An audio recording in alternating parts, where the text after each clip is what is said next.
Hello student, आज इस video में आप लोग को बताएंगे रैखिक समीकरण युग्म को ग्राफी विधि से समीकरण को सोल्व करना सिखाऊंगा। क्योंकि आपके बोर्ड एग्जाम में जो है रैखिक समीकरण युग्म को ग्राफी विधि से सोल्व करने के लिए देते हैं तो आपको 5 अंक दिया जाता है और वो 5 अंक मैं आप लोग को इस वीडियो में फिक्स करने वाला हूं। तो वीडियो को बिना स्किप किए लास्ट तक देखिए। आपका जो बोर्ड एग्जाम में 5 अंक का जो प्रश्न पूछे जाते हैं वो आपका पक्का फिक्स हो जाएगा। क्योंकि हम इस वीडियो में आपको रटाने वाले नहीं है बल्कि दिमाग से बनवाने वाले हैं, और दिमाग से जो बनाते हैं तो वो एग्जाम में अच्छा नंबर लाते हैं। इसीलिए आप इस वीडियो को लास्ट तक देखिए और वीडियो पसंद आए तो वीडियो को लाइक एंड सब्सक्राइब जरूर कर ले, ताकि हमारी जब भी कोई इंटरेस्टिंग वीडियो होगी सबसे पहले इसका नोटिफिकेशन मेरे पास आएगी, नहीं आपके पास जाएगी। इसीलिए आपको बोल रहे हैं कि आप वीडियो को बिना स्किप किए लास्ट तक देखिए। तो आज इस वीडियो में आप लोग को बहुत ही एक छोटा सा ट्रिक बताने वाला हूं। बहुत ही इंटरेस्टिंग ट्रिक है और उस ट्रिक के माध्यम से जो है आप ग्राफी विधि को सोल्व करना सीख जाएंगे। ये मेरा पूरा 100% वादा है कि आप ग्राफी विधि से पूरा समीकरण को सोल्व करना सीख जाएंगे, चाहे किसी भी प्रकार का समीकरण क्यों ना हो। आप वीडियो को देखिए, देखने के बाद आप बोलिएगा कि सर आप जो ट्रिक दिए वो काम की नहीं हुई। आप पहले वीडियो को तो देखिए, आपको भागना नहीं है, आपको बिल्कुल रिलैक्स होकर के वीडियो को देखना है। बिल्कुल हिलिए मत, वीडियो को देखिए चुपचाप, ठीक है। तो चलिए हम सोल्व करते हैं। सबसे पहले मैं आपको बता देना चाहूंगा कि आपके एग्जाम में 2 समीकरण दिए होंगे और दोनों समीकरण से आपको एक ग्राफ बनाना अत्यंत आवश्यक होगा। लेकिन हमारे पास 2 समीकरण है ही। अब ये दोनों समीकरण से हमें 2 सारणी प्राप्त करना पड़ेगा। दोनों सारणी प्राप्त करने के बाद फिर हम एक ग्राफ खींचेंगे। ग्राफ खींचने के बाद तब हमें वो 5 अंक देंगे। तो सबसे पहले हम एक समीकरण से जो है एक सारणी प्राप्त करेंगे, फिर दूसरे समीकरण से हम फिर एक सारणी प्राप्त कर लेंगे। अर्थात कहने का मतलब ये है कि दोनों समीकरण से हमें एक एक करके 2 सारणी प्राप्त करना होगा। तो हम पहले समीकरण से एक सारणी प्राप्त कर लेते हैं। पहले समीकरण हमारा है 2x प्लस वाई। चलिए ई माइनस का 0 को इस साइड लेके आ जाएंगे तो प्लस का हो जाएगा। अब हम क्या करेंगे, 2x को रखेंगे, ठीक है। 6 ई प्लस का इस तरफ आएगा तो माइनस का। गुना वाली संख्या कहाँ पहुंचती है, भाग में x माइनस वाई बट्टा में 2। ये आपके पास जो है x का मान मिल जाएगा, ठीक है। अब क्या करना है, देखिए कई बच्चे यहाँ पर गलती कर देते हैं कि बट्टा वाला अगर आ जाता है तो उसको बहुत सोचना पड़ता है। लेकिन इस वीडियो में अगर आप आए हुए हैं और इस वीडियो को देख रहे हैं तो आपको टेंशन लेने की आवश्यकता नहीं है, आपको कुछ भी सोचने की आवश्यकता नहीं है। मैं जो ट्रिक बताऊंगा ना वो ट्रिक से आप सोल्व करके देखिएगा। अगर आपका क्वेश्चन सोल्व नहीं होगा तो मेरा जीना बेकार हो जाएगा। परंतु मैं नहीं चाहता हूं कि मेरा जीना बेकार हो, मैं चाहता हूं कि मेरा जीना सफल हो। लेकिन आप देखिए मेरा जीना कैसे सफल होगा, ठीक है। तो यहाँ पे हम y का मान रखेंगे तो x का मान मिलेगा, या फिर आप इसको भी इस साइड भेज सकते थे y को रखकर, परंतु हमने x को रखा है, ठीक है। आप किसी को भी चाहे आप भेज सकते हैं, ठीक ना। तो मैं y को इधर भेज दिया हूं। अब y का मान रखूंगा। चलिए y का मान हम क्या रखें, पहली बार तो सोचना पड़ेगा, बाकी दूसरा बार, तीसरा बार, चौथा बार, 5वां बार, जितना बार मान रख लीजिए उतना बार आपको सोचने की आवश्यकता नहीं है। लेकिन पहले बार आपको सोचने की आवश्यकता है। पहले बार एक बार सोच के मान बैठा लिए सो बैठा लिए, दूसरी बार और सोचने की आवश्यकता नहीं होगी। तो y का मान अगर हम 0 रख लेते हैं तो देखिए 6 में से 0 जाएगा तो 0, 6 में से 0 जाएगा तो 6 बचेगा, 6 में से 2 का भाग देंगे तो 3 आ जाएगा। कहने का मतलब है कि y का मान हमें कितना मानना पड़ेगा, 0 मानना पड़ेगा। तो हम लिखेंगे y बराबर 0 रखने पर।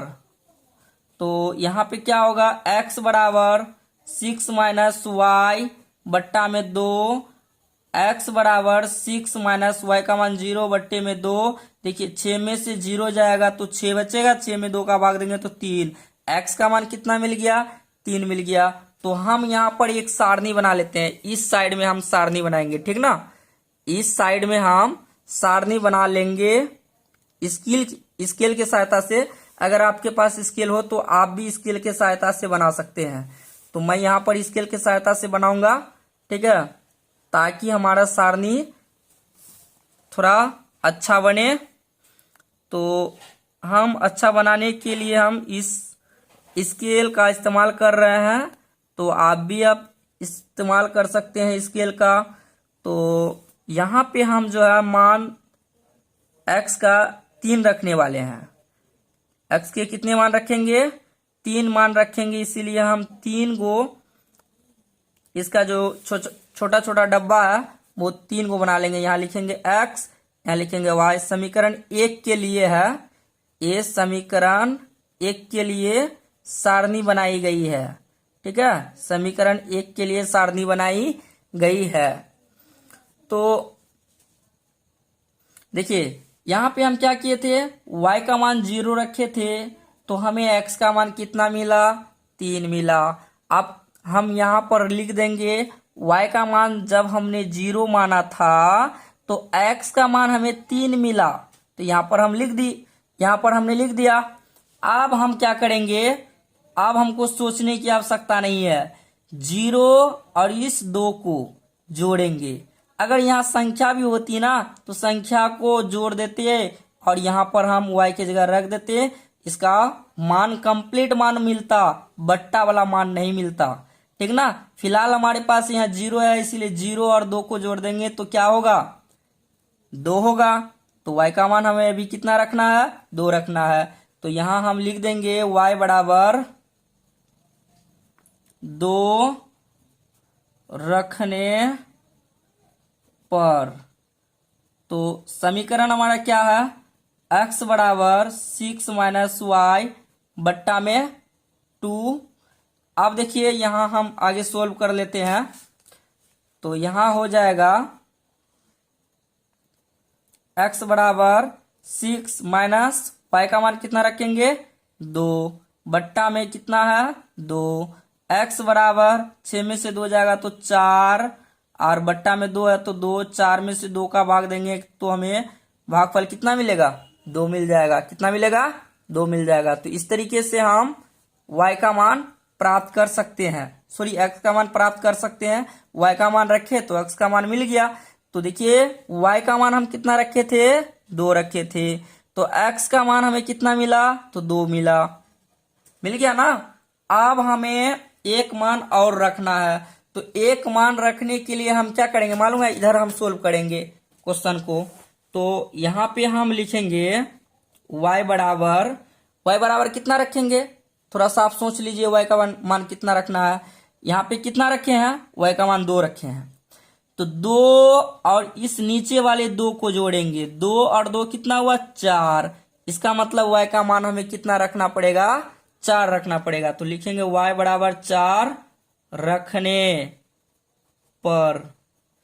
तो यहाँ x बराबर क्या होगा? 6 माइनस y अपॉन में 2। x बराबर 6 माइनस y का मान कितना? 4 बट्टा में 2। x बराबर 6 में से 4 जाएगा तो कितना बचेगा? 2 बट्टे में 2। 2 बट्टे 2 का मतलब कितना हुआ? 1। x का मान कितना मिला? 1। अब देखिए x का मान हमें कितना मिला? 1 मिला जब हमने y का मान 4 रखा था। जब हमने y का मान कितना रखा था? 4 रखा था। y का मान 4 रखा था तो x का मान कितना मिला? 1 मिला। तो समीकरण 1 से एक सारणी तो हमने यहाँ पर प्राप्त कर लिया है। अब समीकरण 2 से एक सारणी प्राप्त और करना पड़ेगा, तब हम जाकर इसका ग्राफ खींच पाएंगे, ठीक है। तो यहाँ पे हम समीकरण को पहले सोल्व कर लेते हैं। तो देखिए 4x को रखेंगे, 4x माइनस 2y को रखेंगे तो माइनस का 4 है, 0 को इस साइड भेज देंगे तो प्लस का हो जाएगा। अब हम क्या करेंगे? 4x को रखेंगे, 4 माइनस का है, इस तरफ आएगा तो प्लस का हो जाएगा। गुना वाली संख्या कहाँ पहुंचती है? भाग में 4 प्लस 2y बटे में 4। अब देखिए यहाँ पे क्या करना है, आपको मान रखना है। किसका मान रखना है? y का मान रखना है। तो y का मान रखेंगे तो हमें किसका मान मिलेगा? x का मान मिलेगा। तो y का मान क्या रखेंगे, थोड़ा पहली बार है तो हमको सोचना तो पड़ेगा ही, जो हम पहले बताए थे। पहली बार है तो सोचना पड़ेगा, लेकिन दूसरी बार, तीसरी बार, चौथी बार, चाहे कितनों बार बना लीजिए, आपको सोचने की आवश्यकता नहीं है। जो हमने ट्रिक बताया है वही ट्रिक के माध्यम से बनाइए, आपका हिसाब बिल्कुल फिनिशिंग बनेगा। ठीक है, आपको इसमें सोचने की आवश्यकता ही नहीं है। तो देखिए यहाँ पे हम क्या करेंगे, y का मान अगर हम 0 रख लेते हैं तो देखिए 2 को 0 से गुना कर देंगे तो यहाँ पे 0 हो जाएगा। 0 से हमें कोई मतलब भी नहीं रहेगा। यहाँ पर 4/4 का मतलब क्या हो जाएगा, 1। इसका मतलब है कि y का मान हमें 0 मानना पड़ेगा। तो हम लिखेंगे y बराबर 0 रखने पर, तो हम y का मान 0 रख लेंगे। 4 + 2 y का मान 0 बट्टे में 4, फिर क्या होगा, x बराबर 4 प्लस में 2 को 0 से गुना करेंगे तो 0 हो जाएगा। अपोन में 4 है तो 4, x बराबर 0 और 4 को जोड़ेंगे तो 4 बट्टे में 4, मतलब कितना हो जाएगा, 1। x का मान कितना मिल गया, 1 मिल गया। जब हमने y का मान 0 रखा था तो x का मान 4 मिला। फिर हमें मान को रखना है, तो फिर मान को रखने के लिए हम क्या करेंगे मालूम है ना, यहाँ पे 0 है, 0 और 4 को जोड़ेंगे तो बाबू बताओ क्या होगा, 4 ही होगा ना। तो अब की बार बताइए हमें मान कितना रखना है y बराबर, तो सर 4 रखेंगे। क्यों रखेंगे, जो आप ट्रिक बताए सर आप भूल गए हैं क्या, अरे बाबू नहीं भूले हैं रे, वही तो तरीका अपना रहे हैं। 0 और 4 को जोड़ेंगे तो 4, इसका मतलब y का मान हमें 4 रखना पड़ेगा। तो हम यहाँ पर लिखेंगे y बराबर 4 रखने पर, क्या रखेंगे, 4 रखेंगे। तो x बराबर, समीकरण हमारा ये है ना, x बराबर 4 प्लस में फिर 2, y के जगह हम y का मान रख देंगे 4, तो लिखेंगे 4 और अपोन में क्या हो जाएगा, 4 है तो हम 4 लिख देंगे। तो यहाँ पर हम क्या कर देंगे, 4। आगे हम इसको सोल्व कर सकते हैं। तो देखिए x बराबर फिर क्या होगा, 4 प्लस में 4 को 2 से गुना कर दीजिए, 4 दूना 8, और फिर बट्टा में फिर क्या हो जाएगा, 4 हो जाएगा। तो 4 और 8 को जोड़ेंगे कितना होगा, 12। 12 में अगर 4 का भाग देंगे कितना होता है, x का मान 3, कितना होगा, 3। ये हमारे पास x का मान मिल जाएगा 3। तो हम एक बार, 2 बार रखे हैं, एक मान और चाहिए तो हम एक मान और निकाल लेंगे। तो अभी बताइए y का मान कितना रखेंगे, सर भूल गए हैं क्या, हम बोलेंगे अरे बाबू इतना जल्दी भूल जाएंगे, तो क्या होगा तब नहीं भूले हैं तो देखिए यहाँ पे 4 है ना, 4 और 4, 8 को जोड़ देंगे तो यहाँ y का मान कितना मिल जाएगा, यहाँ पे y का मान कितना रह जाएगा, 8। तो यहाँ हम लिखेंगे y बराबर 8 रखने पर, तो ये हमने लिख दिया है। अब समीकरण को लिख देंगे, 4 + 2 y का मान 8 बट्टा में 2, x बराबर 4 + 8 दूना 16 बट्टे में 2, फिर क्या हो जाएगा, 16 × 4 = 20 बट्टे में 2, अर्थात कितना आया, 10। x का मान कितना मिल गया, 10 मिल गया ना। तो आप यहाँ पे आप देख सकते हैं किस तरीके से हम इस ट्रिक का इस्तेमाल करके आगे हम सोल्व किए हैं। एक बार फिर हम समझा देना चाहेंगे कि देखिए सबसे पहले तो इनको समीकरण को सोल्व करके इतना दूर तक आना है। उसके बाद y का जो मान रखेंगे तो ये आपको पहली बार सोचना पड़ेगा कि y का कौन सा मान माने जो जुट करके 4 से भाग भी चला जाए। तो हम y का मान 0 माने हैं। 0 मानने के बाद देखिए यहाँ पे 0 हो गया, ये दोनों का मान 0 हो गया, तो यहाँ बच गया 4। 4 में 4 का भाग दिए तो भागफल कितना आया, 1 आ गया। तो आप यहाँ पे देखिए y का मान जो मानेंगे उसको और इसके जो बटे में रहेगा उसको जोड़ देना है। ये हमारा ट्रिक है। आप चाहे कुछ भी मान सकते हैं, ठीक है, जरूरी नहीं है कि जो हम बता रहे हैं वही करना है आपको। ये हम आपको ट्रिक बता रहे हैं। 0 और 4 को जोड़ेंगे क्या होगा, 4 होगा। इसका मतलब y का मान हम कितना रखेंगे, दूसरी बार 4 रखेंगे। तो देखिए y बराबर 4 रखने पर लिख दिए। अब समीकरण जो हमारा था इसमें रख दिए 4 प्लस, तो 4 प्लस है तो 4 प्लस 2 है तो 2, y का मान चाहिए तो y का मान हम कितना रखेंगे, 4 रख दिए, बट्टे में 4 है तो 4। तो देखिए 4 प्लस 4 को 2 से गुना कर देंगे, 4 दूना 8 बट्टे में 4, तो क्या हो जाएगा 4 8 4 12 बट्टे में 4, 12 में 4 का भाग देंगे तो x का मान कितना मिलेगा, 3 मिलेगा। मिल गया। अब क्या करना है, y का मान हमें फिर क्या कितना रखना पड़ेगा, तो यहाँ पे कितना माने हैं, 4 माने है ना, तो ई वाला 4 और इसके बट्टे में क्या है 4 है, 4 और 4 कितना होगा 8।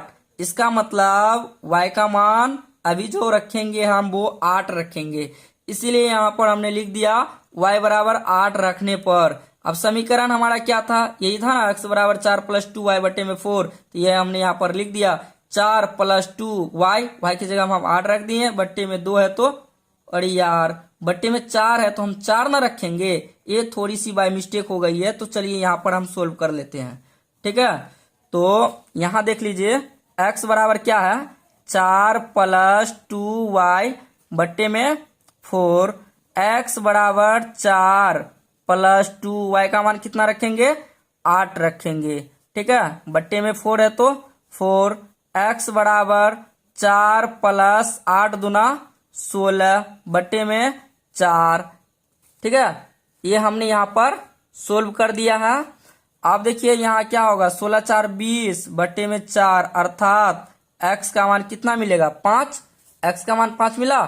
तो यहाँ हम एक सारणी बना सकते हैं कि नहीं, तो यहाँ हम सारणी अगर एक बनाएंगे तो हम कुछ इस प्रकार से सारणी बना सकते हैं, कुछ इस प्रकार से सारणी को हम बनाएंगे ताकि हमारा सारणी में जो है 3 मान रख सके, यहाँ x यहाँ पे y। तो ये हमने लिख दिया है। सबसे पहली बात बताइए y का मान आप क्या माने हैं, 0 माने हैं, तो यहाँ पे 0। फिर y का मान क्या माने हैं, 4 माने हैं, तो यहाँ पे 4। फिर y का मान आप क्या माने हैं, तो देख लीजिए y का मान हम यहाँ 8 माने हैं, तो यहाँ पे हो जाएगा 8। ये जो सोल्यूशन है ये थोड़ा सा हमारा क्या है बाय मिस्टेक है, इस सोल्यूशन की जगह इसको आपको सरल करना है, इसको आपको उतारना है कॉपी में अपना। ठीक है, आप बताइए जब y का मान 0 माने हैं तो x का मान कितना मिला, 1 मिला, तो यहाँ पर हम लिख लेंगे 1। फिर कितना मिला था, 3 मिला तो लिखेंगे 3। फिर कितना मिला है 5, तो यहाँ पर लिख लेंगे 5। तो समीकरण दो समीकरण से 2 सारणी हमें प्राप्त हुई है। अब यही दोनों सारणी के माध्यम से हमें एक ग्राफ खींचना है। तो ग्राफ खींचने के लिए मैं आप लोग को बहुत ही आसान तरीका बताऊंगा। ग्राफ खींचने का एक ही तरीका है, उसको आप देखिएगा, देखते ही आप ग्राफ को खींचना सीख जाएंगे। तो चलिए हम लोग ग्राफ खींचते हैं। तो यहाँ पे ग्राफ खींचने के लिए यहाँ हम एक x अक्ष और y अक्ष बना लेते हैं। तो हम स्केल के माध्यम से बनाएंगे, आप जो भी चाहे आप भी बना सकते हैं स्केल के माध्यम से। तो ये हमने खींच लिया है। अब यहाँ पे हम खींच लेंगे, लेकिन आपको ग्राफ जो है ग्राफ कॉपी में खींचना। मेरे पास ग्राफ कॉपी नहीं है, मेरे पास सिंपल कॉपी, इसलिए हमने कॉपी में बना रहे हैं।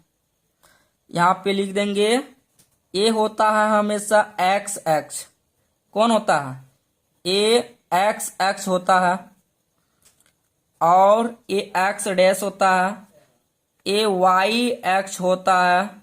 ठीक है, आपको समझ लेना है।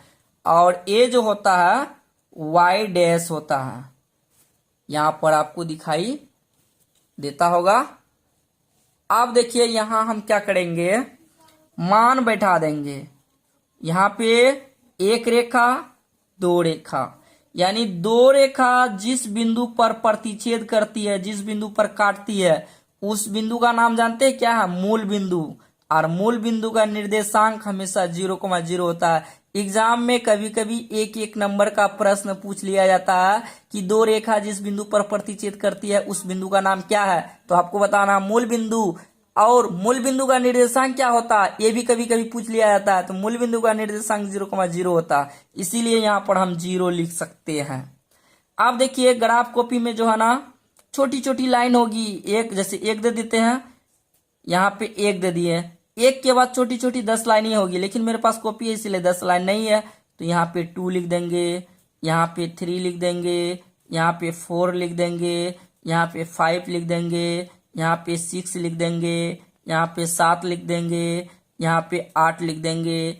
इस तरीके से हम लिख देंगे। और इधर संख्या ऋणात्मक होती है, -1, -2, -3, -4, इस तरीके से हम लिख देंगे, ठीक है।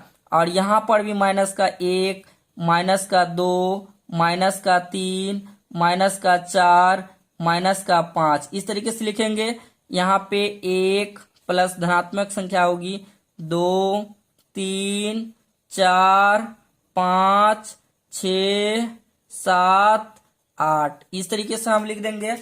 आप बताइए, हम सारणी को यहाँ पर लिख लेते हैं, ठीक है, ताकि आपको अच्छी तरीके से हम बता सके। सारणी को हम यहाँ लिख देंगे। यहाँ समीकरण 1 का सारणी लिख लेते हैं। यहाँ पे 3 है, यहाँ पे 0 है, यहाँ 2 है, यहाँ पे 2 है, यहाँ पे 1 है, यहाँ पे 4 है। एक सारणी यहाँ पे है जो हम यहाँ लिख लेते हैं, या तो फिर हम इस साइड लिख लेते हैं, आपको अच्छी तरीके से दिखाई देती होगी, ठीक है। तो ये हमने यहाँ पर लिख लिया है, ठीक। ये चलो हमने लिख लिया है। x यहाँ पे y, यहाँ पे 1 है, यहाँ पे 0 है, यहाँ पे 3 है, यहाँ पे 4 है, यहाँ पे 5 है और यहाँ पे 8। संख्या कोई भी ऋणात्मक नहीं है, इसीलिए आपको ध्यान से देखना है, ठीक है। तो देखिए यहाँ पे क्या बोल रहा है, x का 3, y का 0। तो संख्या पर आपको बैठाना है निर्देशांक। यहाँ पे आपको जो है एक बिंदु निर्धारित कर देना है और निर्देशांक भी बैठा देना है। पहले x का निर्देशांक लिखा जाता है, तो x का कितना है 3 और उसके बाद 0 लिख दिए। फिर कितना है, x का 2, y का 0।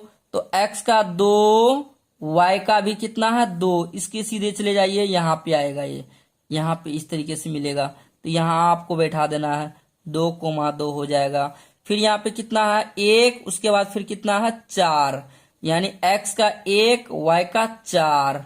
तो यहाँ आपको बैठा देना है, यहाँ पे लिख देंगे 1,4, ठीक है। अब ये तीनों बिंदु को मिलाती हुई एक रेखा खींच देना है, एक लाइन, सीधी लाइन खींच देनी है, ठीक है। तो लो हमने यहाँ पर खींच दिया, ठीक, ये हमने खींच दिया। अब समीकरण 1 का था, तो समीकरण 1 भी हम यहाँ पर लिख सकते हैं, लेकिन हम समीकरण 1 को थोड़ा सा तिरछा करके लिखेंगे, ठीक है। हम थोड़ा तिरछा करके लिखेंगे यहाँ पे समीकरण को। समीकरण क्या था, 2x + y - 6 = 0। समीकरण 1 का ये रेखा था, लाइन था, ठीक है। अब हम आपको बताते हैं समीकरण 2 से जो हम एक सारणी प्राप्त किए हैं उसका हम लाइन किस तरीके से खींचेंगे। x का कितना है 1 है, y का कितना है 0 है, यानी संख्या पर बैठेगी। x का 1, y का 0। तो यहाँ पे हम इसका बिंदु निर्धारित कर देंगे और लिख देंगे 1,0 इसका निर्देशांक।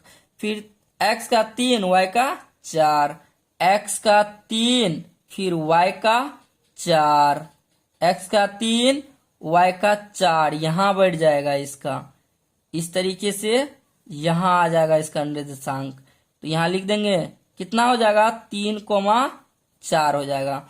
फिर x का 5, y का 8, x का 5 और y का 8। तो ये रहेगा आपका यहाँ पे आ जाएगा, यहाँ पे आ जाएगा, ठीक ना। इस तरीके से यहाँ आपको बैठा देना है, लिख देना है 5,8, ठीक है, 5,8। अब क्या करना है, ये तीनों बिंदुओं को मिलाती हुई एक रेखा लाइन खींच देनी है, ठीक है। तो यहाँ हम इस तरीके से मिलाती हुई एक लाइन खींच देंगे और यहाँ पर हम इस तरीके से इसको लिमिट में ला लेंगे। अब यहाँ हम एक समीकरण भी लिख देंगे, जो इसका समीकरण था तिरछा करके हम समीकरण को लिखेंगे। समीकरण हमारा क्या था, 4x minus 2y minus 4 equal में 0। ये समीकरण 2 था, समीकरण 2 का ये ग्राफ है। तो इस तरीके से हम ग्राफ बना सकते हैं। यदि आप लोग को एग्जाम में 5 अंक प्राप्त करना है तो आपको इतना सारे प्रक्रिया करना पड़ेगा। इतना सारा प्रक्रिया करने के बाद तब आपको 5 नंबर दिए जाएंगे एग्जाम में। तो इसी के साथ हम इस वीडियो को समाप्त करते हैं। मिलते हैं नेक्स्ट वीडियो में नेक्स्ट टॉपिक के साथ। तब तक के लिए थैंक यू। हंसते रहिए, मुस्कुराते रहिए। तब तक के लिए हम मिलते हैं एक नई वीडियो में। Thank you.